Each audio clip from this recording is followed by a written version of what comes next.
I'd like now to hand it over to Anne Bachelot for a talk on CAH due to 21-hydroxylase deficiency, fertility and pregnancy. Thank you, Michel, and thank you for your kind invitation to share with you some data on fertility and pregnancy in CAH women. Fertility in women with CAH and with classic CAH is reduced, especially for women with the salt wasting form of the disease, as a result of several issues such as biological factors, poor hormonal balance, mechanical factors related to surgeries, and psychological and sexual factors. First, if we look at the gonadotropic axis and ovarian function of these women, it has been showed that menstrual irregularities and anovulation are frequent in these women, from 30 to 70% of them, and hirsutism is also frequent, from 20 to 40% of the women. So menstrual cycle control represents therefore an important therapeutic target in this patient. And several factors are suspected to disturb the reproductive axis in CAH women.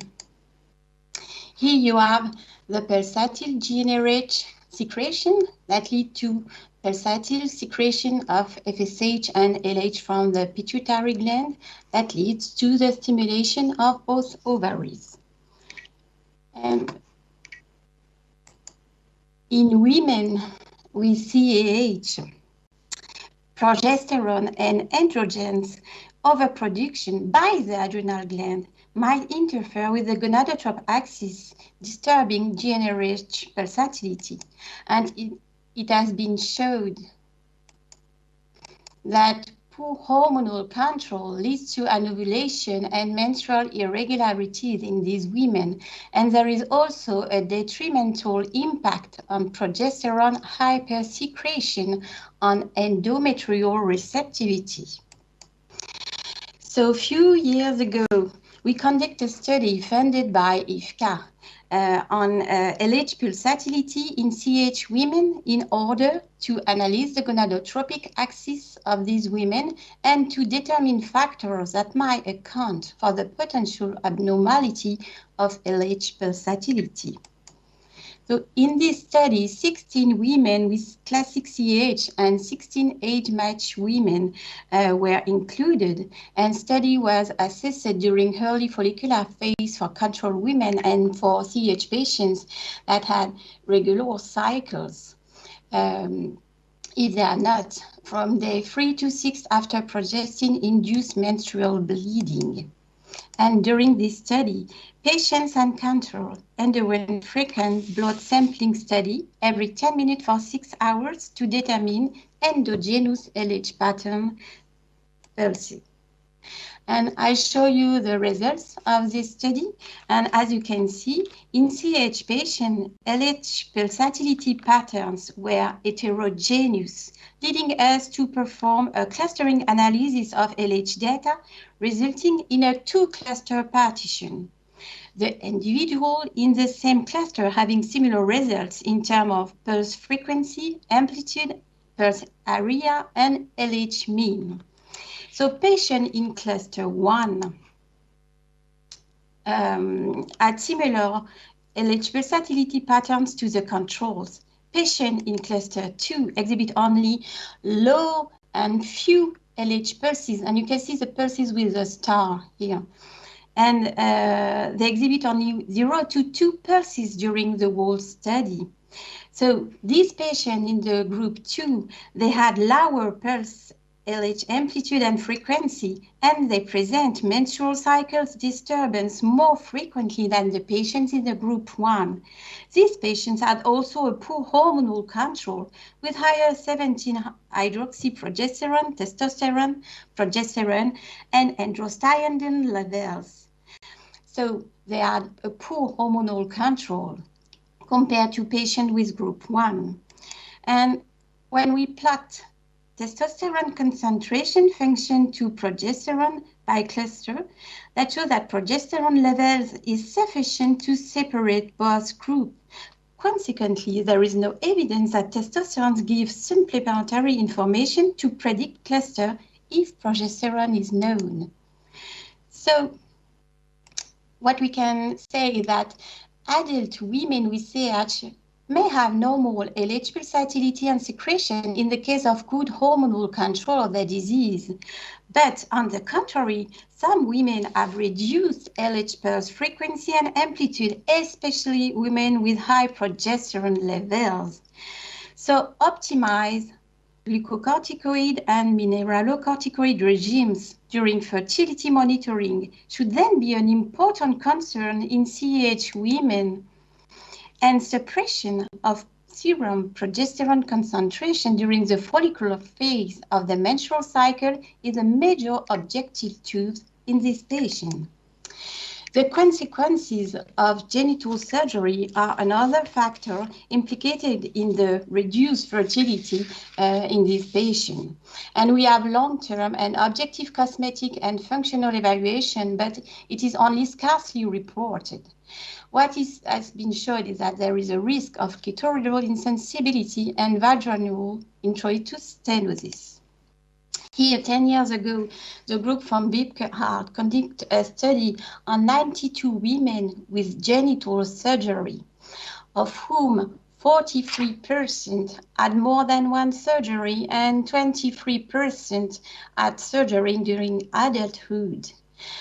Among them, nearly half of them had stated being unhappy about their sexual life. More recently,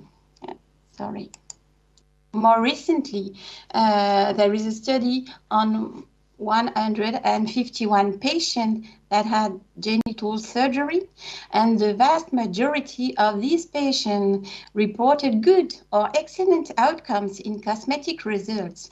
So nowadays, new surgical procedures preserve innervation and clitoridal sensation. So we need long-term data on outcomes in persons who have undergone surgery and those who are not. And we need some very long-term follow-up and patient report feedback that are crucial to our understanding and management of this patient.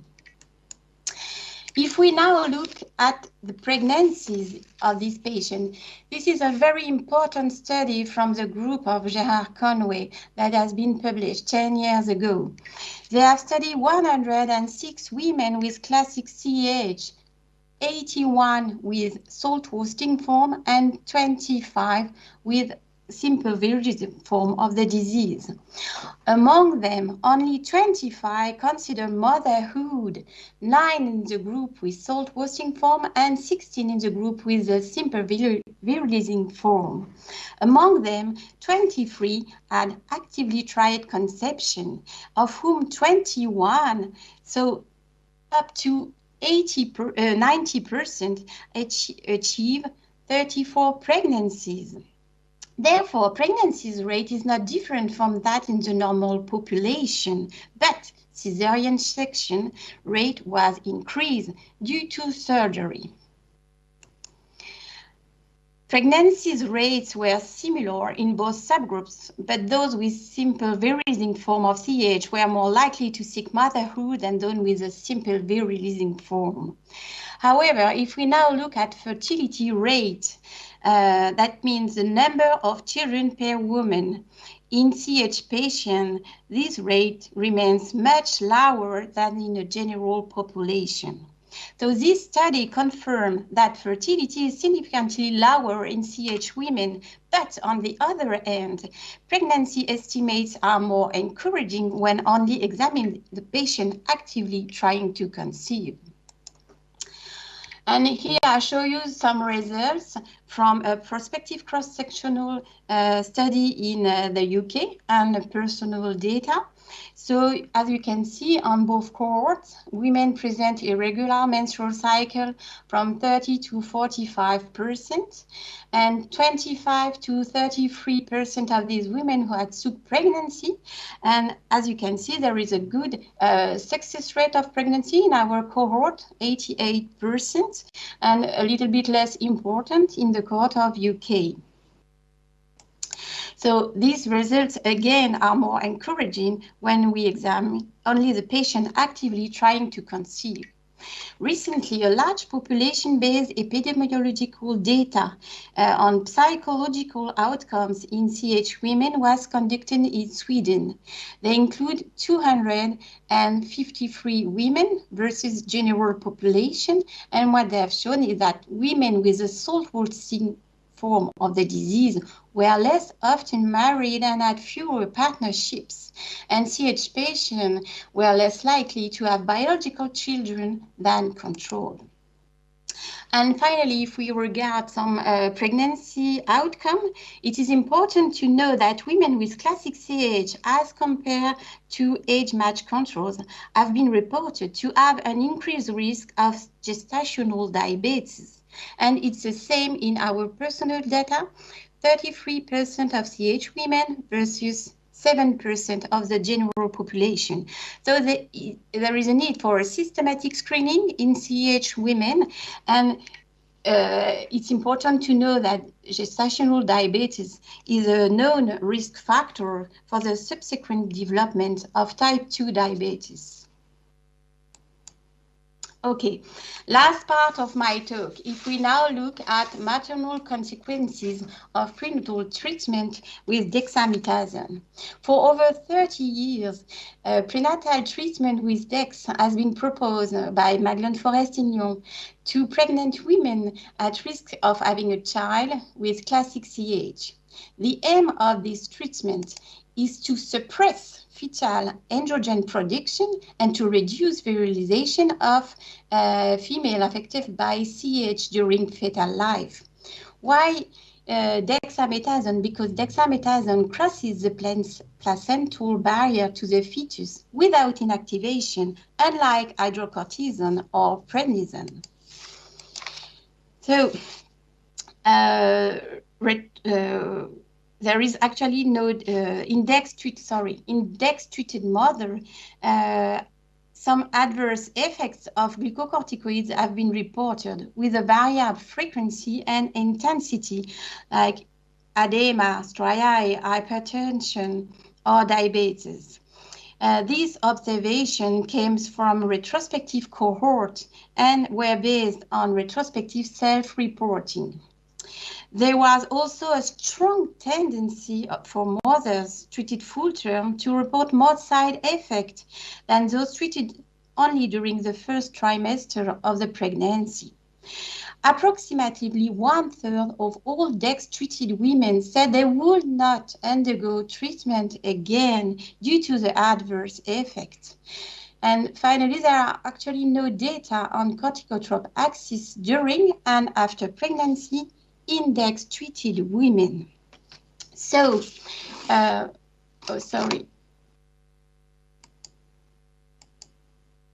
So we actually perform a prospective study on pregnancy outcomes in women treated early by dexamethasone for CAH. This study is funded by IFCA. This study, the aim of this study is to assess the prevalence and the magnitude of weight gain, insomnia, edema, striae, arterial hypertension, and gestational diabetes, to describe the outcome of pregnancy, and to analyze the corticotropic axis during and after pregnancy. This is a national study in all referral centers in France, and this study will improve management of these women and prevention of the comorbidity. For women, for short-term treated women, all will be performed during DEX treatment. And during the visit, the questionnaire will be completed by the physicians and will be recorded in all women. The data will be assessed before DEX initiation and every month until DEX, until the end of DEX treatment and until the end of pregnancy. And all data will be compared to a reference population.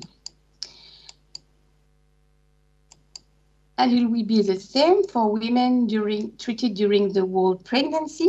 They will be followed during the 6 months after delivery for corticotropic axis monitoring.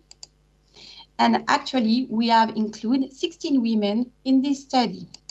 So to conclude my talk, better fertility and fecundity in CAH women will be largely depend on organization of transition from pediatric to adult specialist care, optimized treatment, especially suppression of progesterone to resume fertility of these women, surgical advances in surgery, availability of psychological support, and procuration of sexual well-being. Regarding DEX prenatal treatment, in France, clinical trials actually enrolling.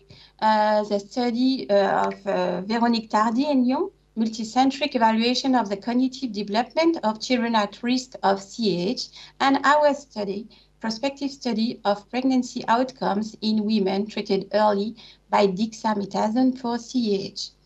And I will thank you for your attention and thank IFCA for the great support over these years.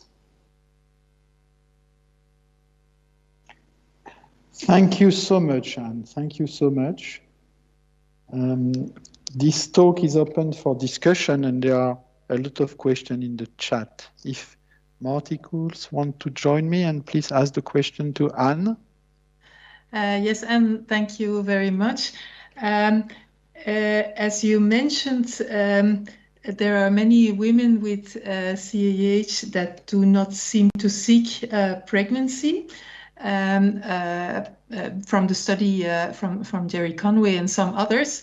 But I wonder if there are also data from the rest of the world on this aspect. For example, Eastern Europe or outside of Europe. And also, if there are any ideas, this was one from the questions from the chat box. What is the reason that women with classic CAH are less likely to attempt pregnancy? Okay, thank you very much. Well, we have only scarce data. We have the data from the UK. We have our personal cohort, but we haven't published it yet. And we have data from the Swedish cohort, but that's all. We have data on pregnancy rate, but it's not the same as the pregnancy rate of women that have sick pregnancy. That's not the same because it's very lower if we only look at pregnancy rates in all women cohorts. And what are the hypotheses? Is probably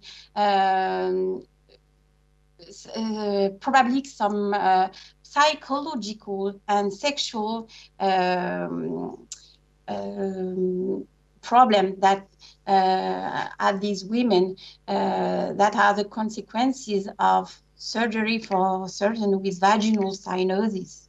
So I really think that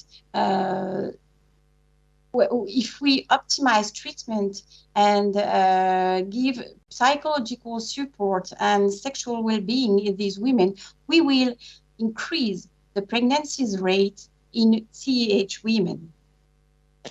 Anne, thank you. Just Martin, if you can turn on your camera, that will be nice.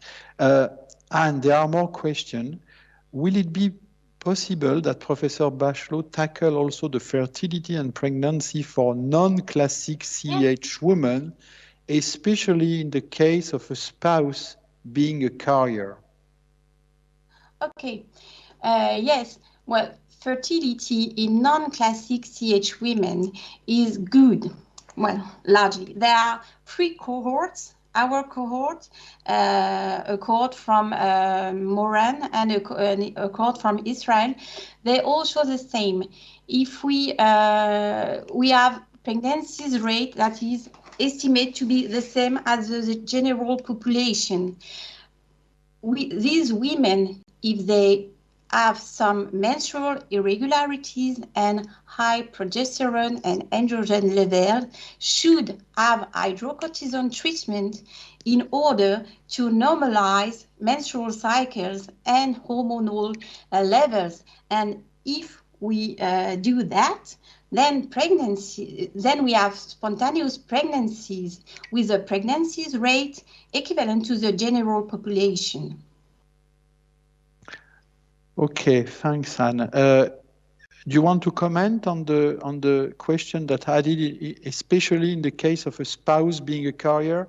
So I guess that's the question of the screening for possible severe, of children affected with severe form coming from parents with non-classical CAH.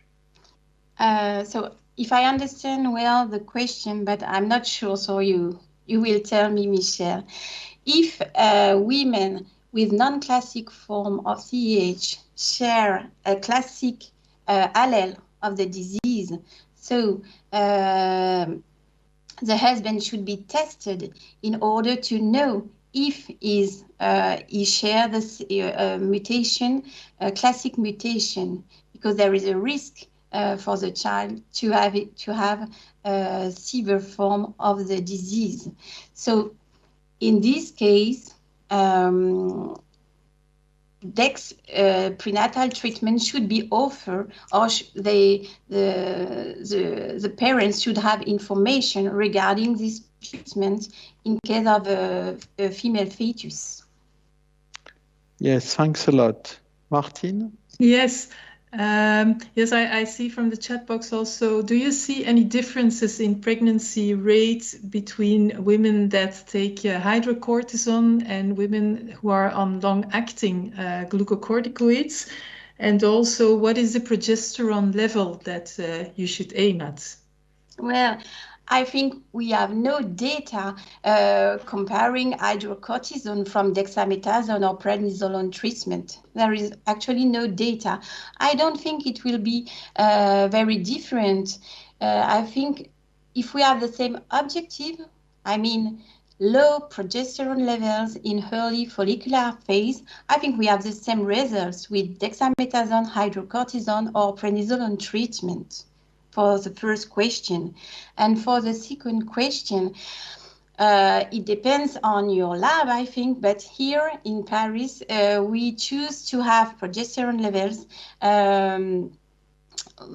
below 1 nanogram per milliliter. So very low, very low.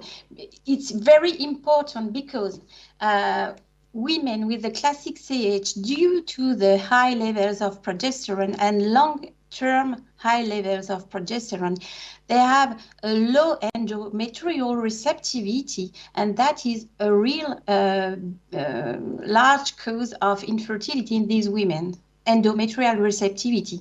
So to control progesterone will be a major tool in this patient. Okay, can I add some question from the chat, and more generally, how to optimize the situation, the metabolic and hormonal situation, so that women affected with CAH can conceive? And the question for the chat is very specific. In a woman with non-classical CAH, not on glucocorticoid therapy, nor with estroprogestin, who has apparent regular cycle and few symptoms of hyperandrogenism, but is obese and has insulin resistant, will you start therapy before attempting first pregnancy? In women with non-classic CAH? Yes, not yes. Yeah. Oh, perhaps I can see the chat, so it will be okay. In women with non-classic CAH, what has been demonstrated is that if you have irregular menstrual cycles and high androgen levels and progesterone level in early follicular phase, so you have a benefit. You can have a benefit from hydrocortisone because there will be a spontaneous pregnancies. But if you give, if these women had regular menstrual cycles with ovulation each month, I'm not sure she will benefit from a treatment for hydrocortisone treatment. It's not demonstrated. Is it okay? Yes. I think the only benefit is when you have irregular menstrual cycles and high androgen and progesterone levels.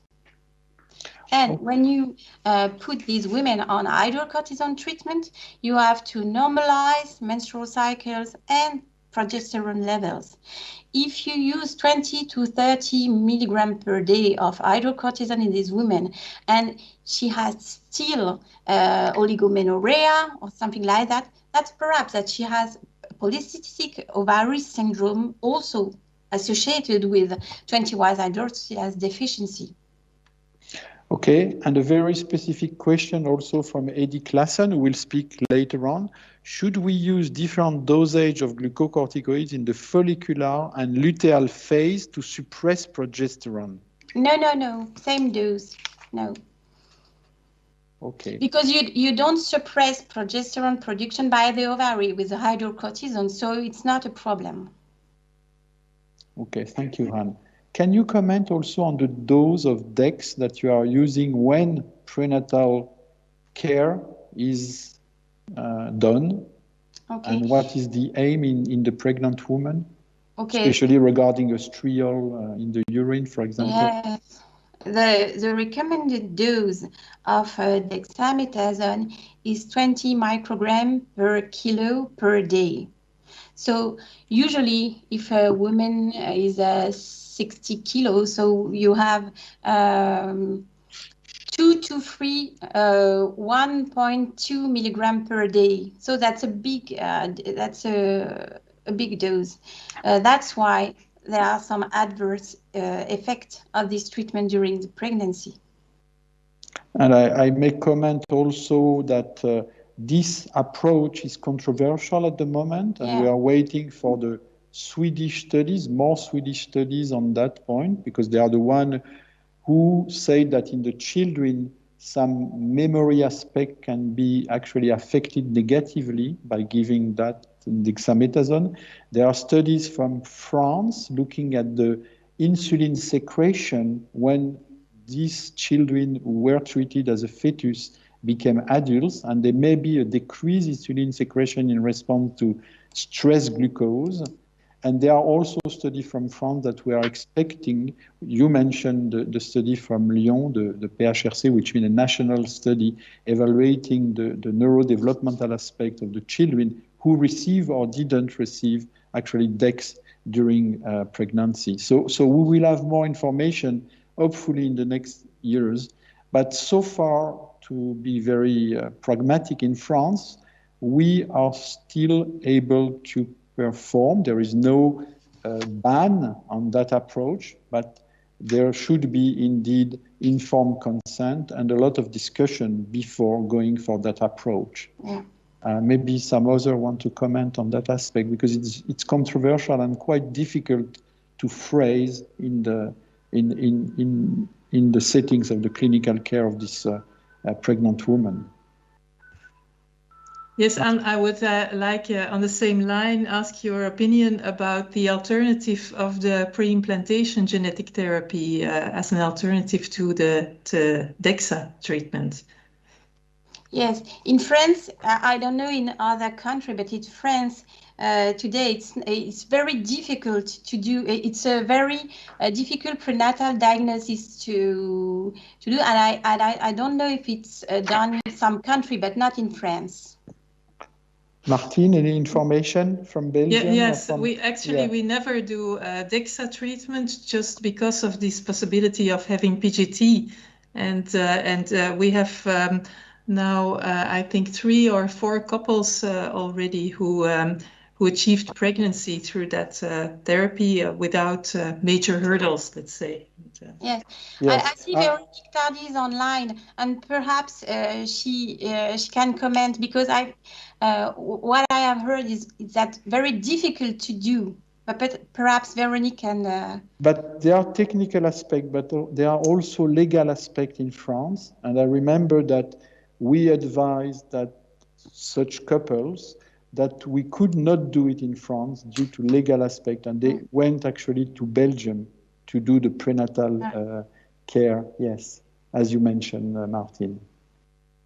Veronique, as you are online, any comments or? No, not so far. So I want to thank Anne very much. I mean, the talk was great. The question, thanks for the people who asked the question in the chat. I think we had ample time to discuss, and that's what is needed in our symposium today.